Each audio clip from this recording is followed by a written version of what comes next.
Des producteurs de lait manifestent sous ses fenêtres. Michel Nallet, porte-parole du groupe laitier Lactalis, est votre invité en direct et en duplex de Laval, Thomas. Lactalis, c'est le numéro 1 mondial du lait avec des marques que vous consommez tous les jours, Lactel, Président ou encore Bridel.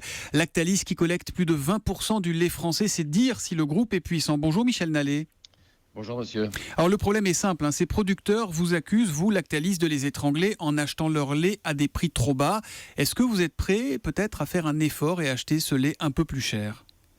Alors tout d'abord, je voudrais vous remercier de nous accueillir ce matin pour pouvoir donner des explications sur la réalité de ce que vit la filière laitière et ce que vivent les producteurs. Parce qu'il est hors de question que nous sous-estimions les difficultés devant lesquelles les producteurs sont depuis plus de 18 mois. Le marché s'est globalement effondré du fait d'une surproduction française, européenne, et aujourd'hui, si nous avons des prix qui sont bas, c'est bien parce qu'il y a eu de cette surproduction, une offre laitière qui a été supérieure à une demande suite à des fermetures de marché, et donc une dégradation globale des prix, en particulier des prix qui sont des prix sur nos ingrédients laitiers et sur les prix aussi qui sont tournés vers l'exportation. Alors personne ne conteste la surproduction, c'est une situation de fait aujourd'hui.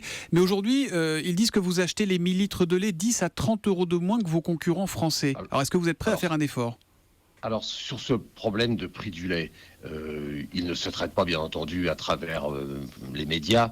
Ce que nous avons déjà déclaré hier, et je le redis ce matin à votre antenne, et je vous remercie justement de me permettre de le redire, c'est que le groupe est prêt bien entendu à réouvrir les discussions, comme on l'avait déjà dit d'ailleurs au mois de juillet à nos organisations de producteurs, puisque dans le cadre des contrats qui nous lient avec ces producteurs, nous avons l'habitude depuis des mois, compte tenu de cette crise, de rencontrer ces organisations de producteurs pour revenir et rediscuter ces prix. Ça veut dire que le prix du litre de lait acheté par Lactalis au producteur est négociable aujourd'hui ?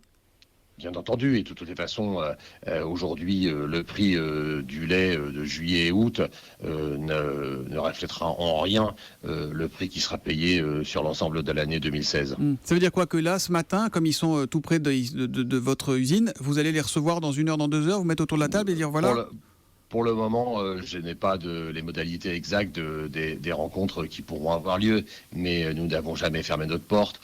Nous avons toujours dit que nous serons là pour rediscuter.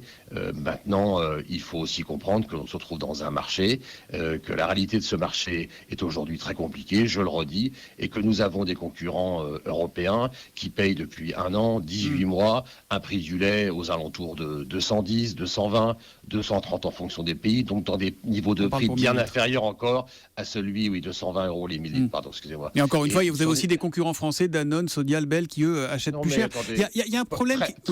L'écart n'est pas significatif. Et aujourd'hui, pour les producteurs, il semble l'être. Oui, bien entendu, mais je veux dire que le message qu'ils veulent passer, c'est celui-là, mais la réalité, c'est que nous étions en 2014 sur des niveaux de prix de 380, 400 euros les 1000 litres, donc vous voyez que c'est de ça dont il faut parler, de l'écart et de pourquoi il y a eu cet effondrement. Et je crois que le sujet n'est pas de quelques euros, le sujet est d'essayer de trouver effectivement la porte de sortie de cette crise laitière qui n'affecte pas que les producteurs Lactalis, qui n'affecte malheureusement la France et là-dessus, l'Europe. on est d'accord, mais Monsieur Nallet, vous êtes le numéro 1 mondial, vous êtes extrêmement puissant, vous êtes extrêmement utile aussi, mais vous imposez, semble-t-il, des contrats de fourniture draconiens sans aucune marge de discussion. Et il y a un problème avec Lactalis, c'est votre opacité. Les producteurs vous accusent de faire des marges énormes, et ce qui leur donne des arguments, c'est que vous refusez de publier vos comptes alors que la loi vous oblige. Quelle est votre marge aujourd'hui sur le lait chez Lactalis ? Quelle est votre marge ? Mais vous savez, ça ne veut rien dire, une marge sur le lait. De quoi voulez-vous parler ? Aujourd'hui, si nous avions des marges phénoménales dans le secteur laitier, ça se saurait. Vous savez bien qu'aujourd'hui... La seule chose qu'on a su, c'est qu'en 2011, il y a eu une OPA sur l'italien Parmalat, vous avez dû les publier, c'était 10,5% de marge. C'est quand même pas mal.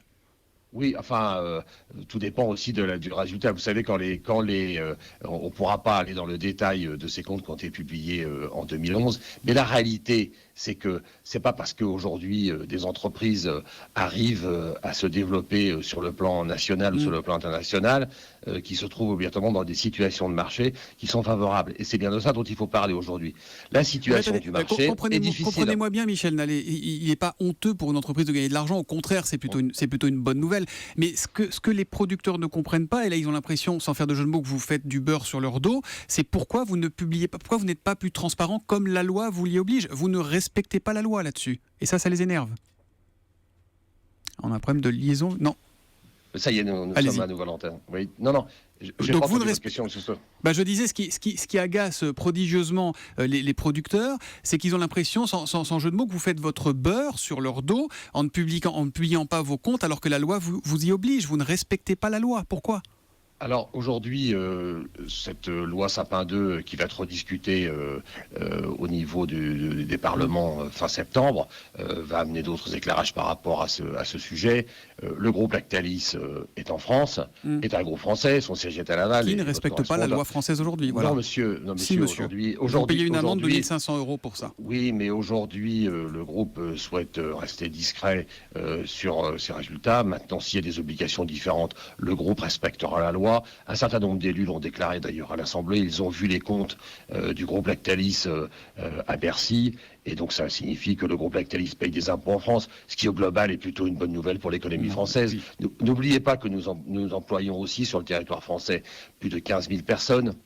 Mais oui, que nous sommes présents dans des usines, avec plus de 65 usines en France, que nous collectons le lait dans 75 départements. Donc tout ça, on le sait très bien, Michel Nallet, et c'est pour ça que je disais que vous êtes vous avez un rôle important, un acteur majeur sur la production de lait en France. Et ce qu'on retiendra, c'est que vous êtes prêt à discuter avec les producteurs de lait. Merci en tout cas d'avoir été avec nous en direct sur Europe 1. Merci et bonne journée. Merci.